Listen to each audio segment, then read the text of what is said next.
Supply এখন স্বাভাবিক হয়ে আছে, হিডেন খরচ কিন্তু তাদের কমে গেছে। যে হিডেন কস্ট, যেটা আপনারাও জানেন কোথায় হিডেন কস্টগুলো ছিল, কাঁচামরিচ, সেটা আমরা দেখলাম খুচরা পর্যায়ে 160 টাকায় পাওয়া যাচ্ছে। আমাদের টোটাল টিম নিয়ে আমরা আজকে কারওয়ান বাজার, যেটি ঢাকা শহরের সবচেয়ে বৃহত্তম আমাদের যে সবজি বাজার, সেখানে আসলাম।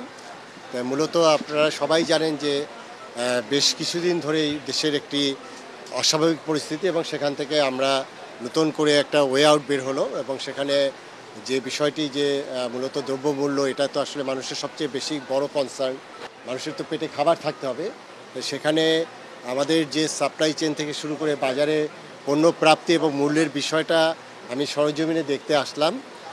যেহেতু একটি স্বাভাবিক পরিস্থিতির মধ্যে আমরা দেশ এখন যাচ্ছে, সেক্ষেত্রে আমরা যেটা দেখলাম, এবং আপনারাও সেগুলো মিডিয়াতেও আপনারা তুলে ধরেছেন, সেটি হলো যে আমাদের সবজির যে বাজার, সেখানে এখনকার সময় সবচেয়ে বেশি কনসার্ন যেটা কাঁচামরিচ, সেটা আমরা দেখলাম খুচরা পর্যায়ে 160 টাকায় পাওয়া যাচ্ছে খুচরা পর্যায়ে।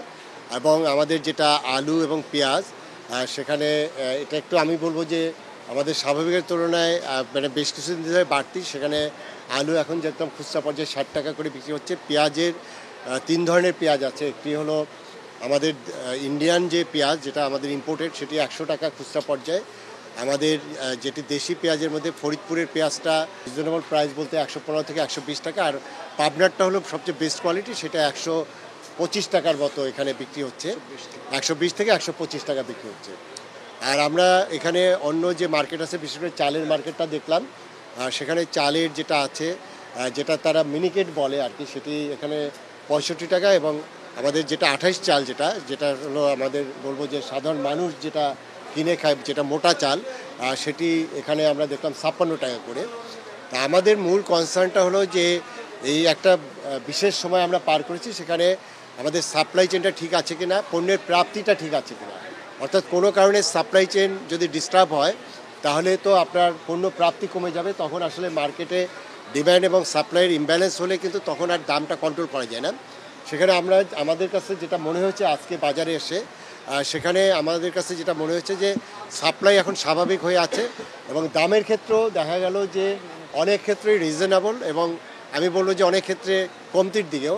তো সেটি আমি একটু ডিগ আউট করতে গেলাম যে আসলে এই সময় কেন। সেটি হলো যে কিছু কিছু ক্ষেত্রে আপনার বলবো যে অনেক খরচ যেগুলো আছে, হিডেন খরচ কিন্তু তাদের কমে গেছে। বিশেষ করে আমি বলবো যে এখানে যে পরিস্থিতি ছিল বা যে সময়গুলো আমরা পার করেছি, সেখান থেকে অনেকগুলো খরচও কিন্তু তাদের কমে গেছে।